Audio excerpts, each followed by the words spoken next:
So this is when you doubt your dreams.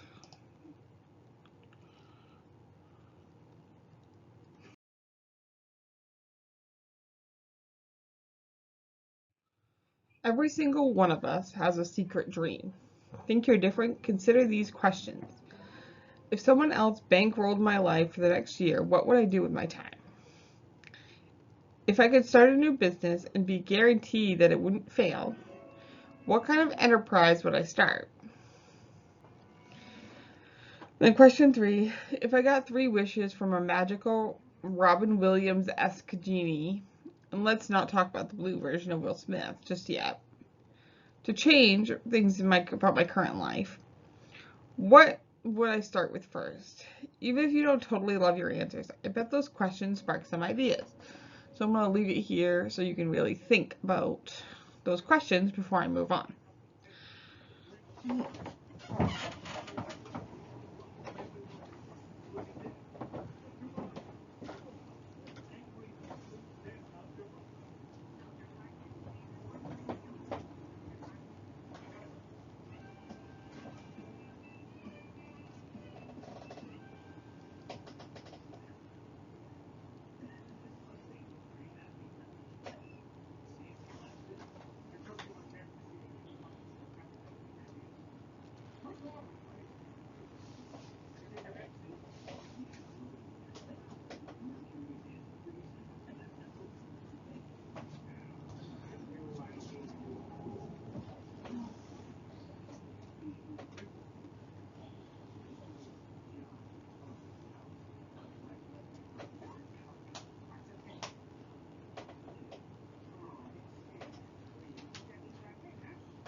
Okay.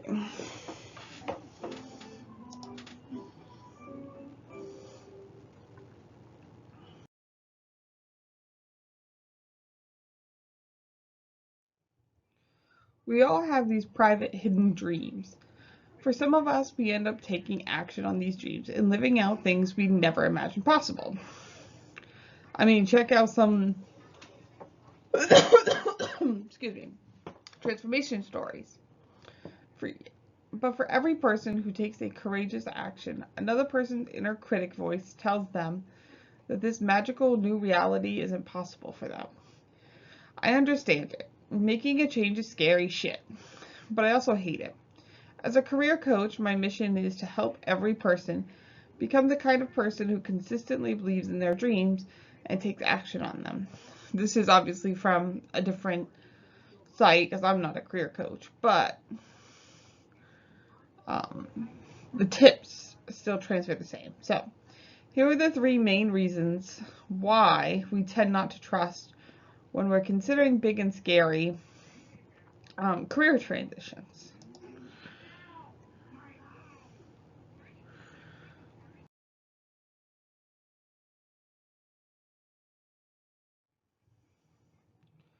One, we don't trust the dream.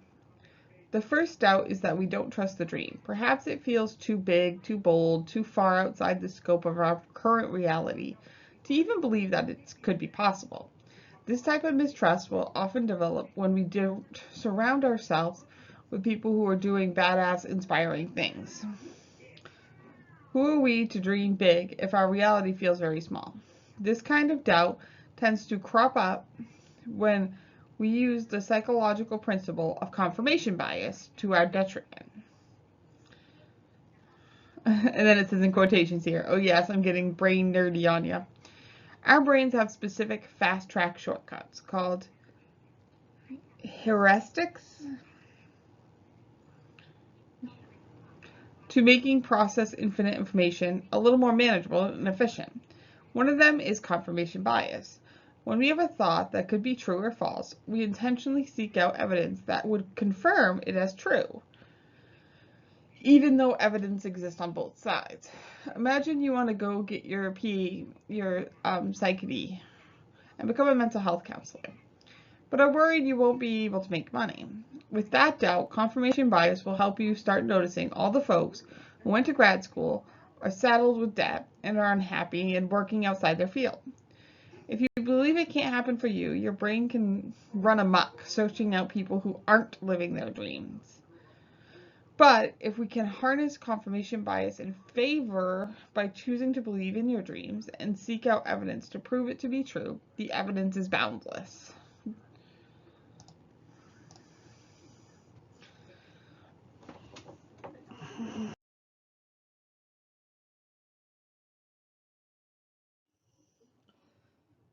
Sometimes we think we need to see it to believe it. We've convinced ourselves that we have to see someone already doing our dream to believe it could be possible for us. Someone who looks just like us in terms of race, gender, and identity. Someone who sounds like us in terms of their voice and values, or even someone who's lived like us, who grew up in the same amount of privilege or not we had access to. This is where confirmation bias can be incredibly helpful. Give yourself permission to believe that person's already out there, and with enough research you can find them. Or try thinking about it this way. When we seek examples of people who've already achieved our dreams, it takes away from the pioneering spirit of allowing the dream to be truly ours, rather than a carbon copy of someone else's path to success. Sometimes forging your own path is the way to feel like we get to our own, and we get to own it. Think you might have trust issues and be a dream doubter? If you come up with cool ideas and immediately shoot them down because they seem impossible, this might be you. If your brain goes into saboteur mode and finds all the evidence you can't do something every time you get excited about a dream, it's definitely you. But if that doesn't resonate, there are two other ways a lack of trust can paralyze us.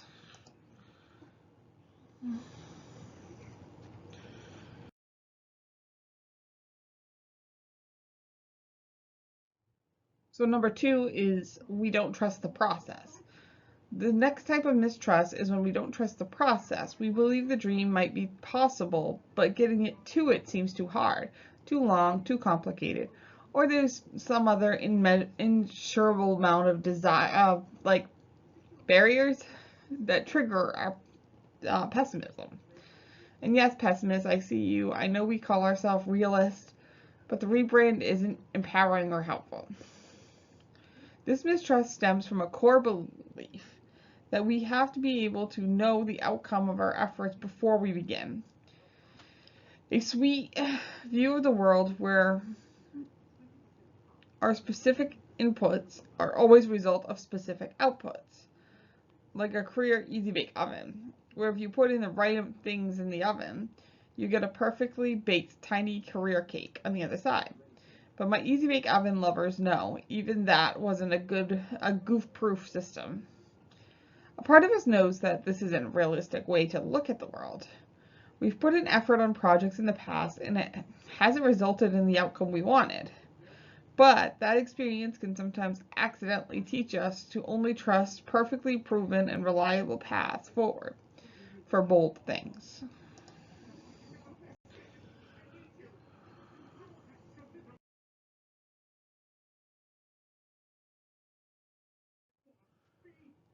Think you might not trust the process. Not trusting the process results in behavior like analysis paralysis, where you've researched 16 different articles that all pretty much say the exact same thing about how to start your business or how to become a project manager.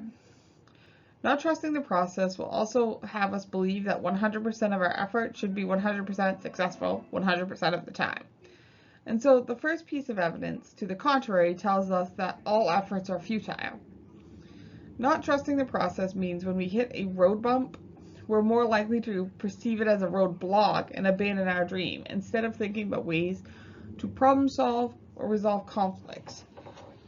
So we keep moving forward.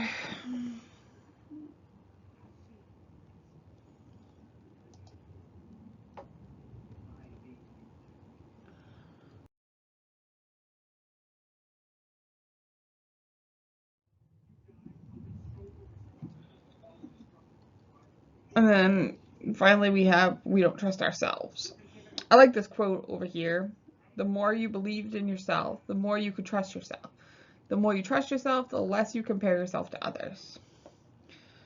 So, the final type of mistrust is when we don't trust ourselves. We believe the dream is possible with enough effort, but fear we don't have the capacity, brain power, endurance, clarity, or know-how to be able to create the transition we're craving.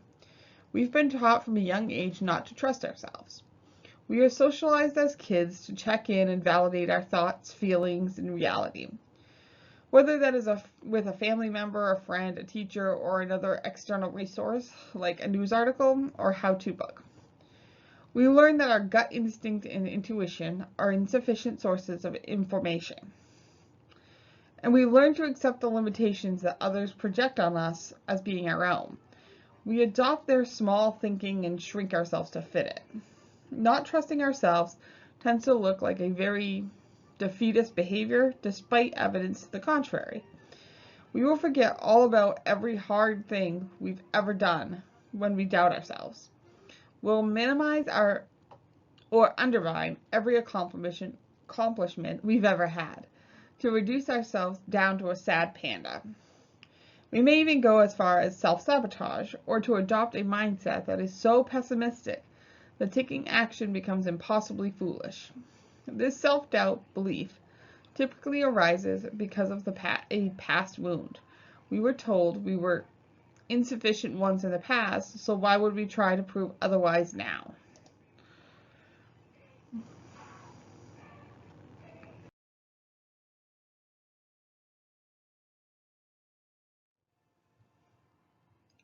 This also manifests in thinking patterns that point us towards disempowering questions instead of empowering ones. Have you ever had a thought like this? I could never go for that promotion, could I? Sounds pretty defeatist, doesn't it? What if you upgraded that question to be more empowering one like this? There's nothing insurmountable standing in the way of that promotion, is there? In a lot of ways, almost all flavors of mistrust come back to whether we trust ourselves, because nothing in life is guaranteed. You can have the most incredible dream of landing an awesome job, but if you don't apply for it, then they'll give it to someone else. You can have the best teacher in the world, but if you don't do the work, you won't learn the material.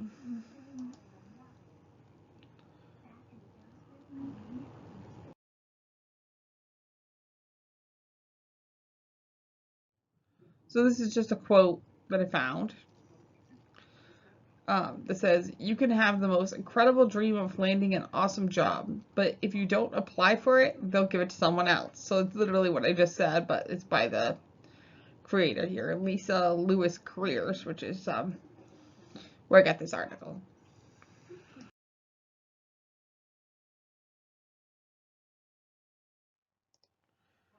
What do I do? If you're feeling sadder than a Game of Thrones fan who watched all the way through the last season, don't despair. The most important thing about any of these three types of mistrust is that none of them are permanent. None of them are fixed, unchanging points on a map. You can absolutely change mistrust into trust by changing your thought patterns and taking specific small actions. Just like how we learn to trust other people, trust in ourselves and our dreams is a skill set that can be cultivated over time. So,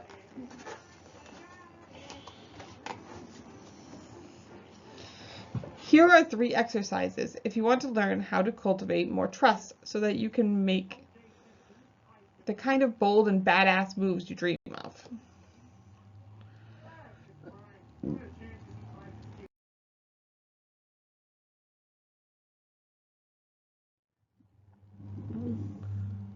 Be a person of your word. If you say you are going to do something like, I'm going to spend an hour tonight prototyping the kind of hat I want to sell on Etsy, find a way to make that happen. If that involves paying a coach to hold you accountable, do it. If it involves registering for a hand sewing class, do it. If it involves telling your partner that you can't watch the Fry Festival documentary with them tonight, do it. We strengthen our trust in ourselves when our words and actions match. Remember your history. When we lack trust in ourselves in one area of life, we're usually overlooking our badass accomplishments in other areas. The client I help with making career changes have traveled the world, taught college classes, started side businesses, became parents, bought houses, gone to college, or learned another language. They're super capable humans, and I'm guessing you are too. So if you're doubting your ability to accomplish something bold in the future, search back through the archives of your brain for examples when you've done hard things in the past to see your track record of success and showing up for yourself.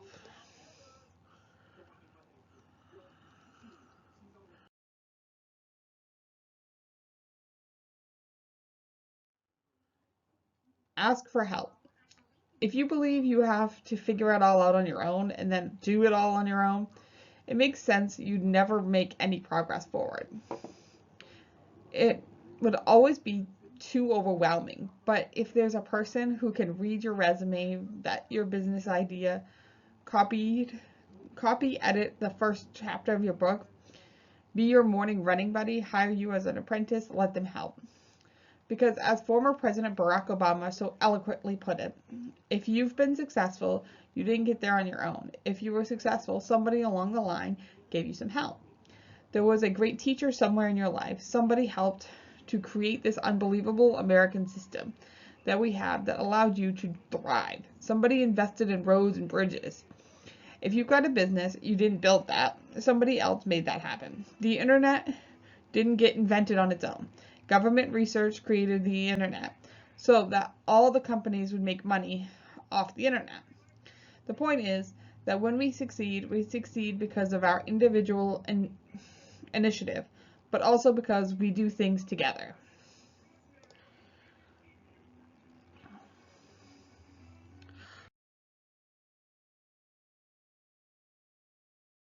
So think back, which type of mistrust resonates most with you, and what steps are you taking to learn how to trust even more fully? Let me know in the comments.